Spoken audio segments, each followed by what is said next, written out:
भजन प्रस्तुत बा। जन्म जन्म के दुसह दुख मीटी, प्रभु से प्रीतिया अरे लगा के तो देखा।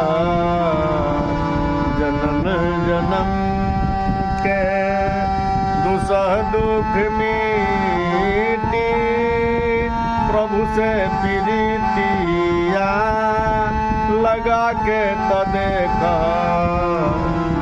जेकरे कृपा से नर्तन मिलल बा, ओकरे में भगती जगा करके देखा। जन्म जन्म के अपना पराया ई दुनिया के माया,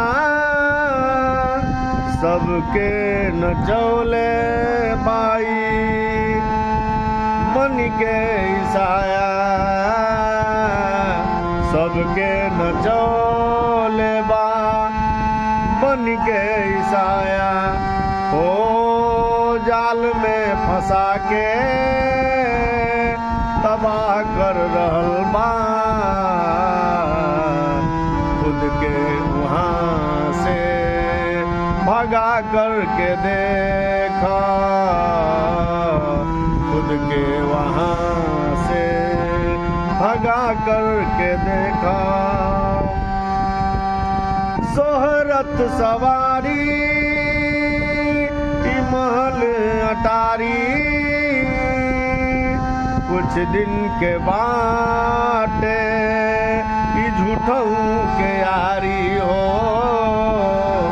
कुछ दिन के बाटे झूठों के यारी, ढेर दिन न रही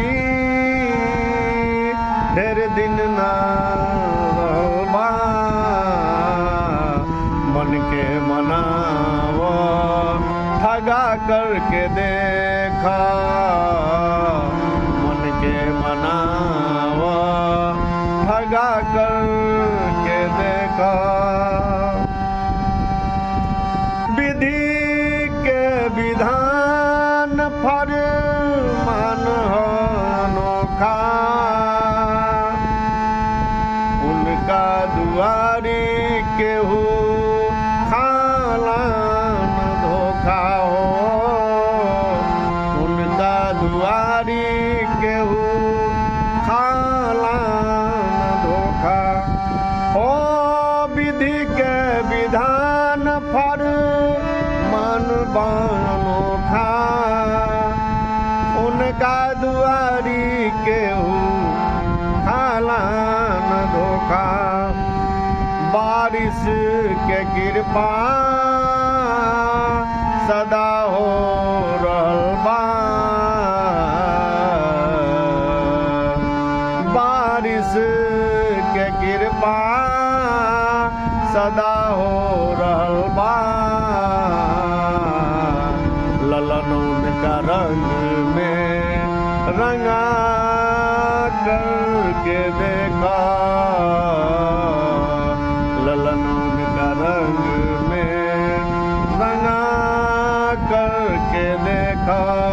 ओ जन्म जन्म के दुसह दुख मिटी, प्रभु से प्रीतिया लगा करके देखा। प्रभु से प्रीतिया अरे लगा करके देखा।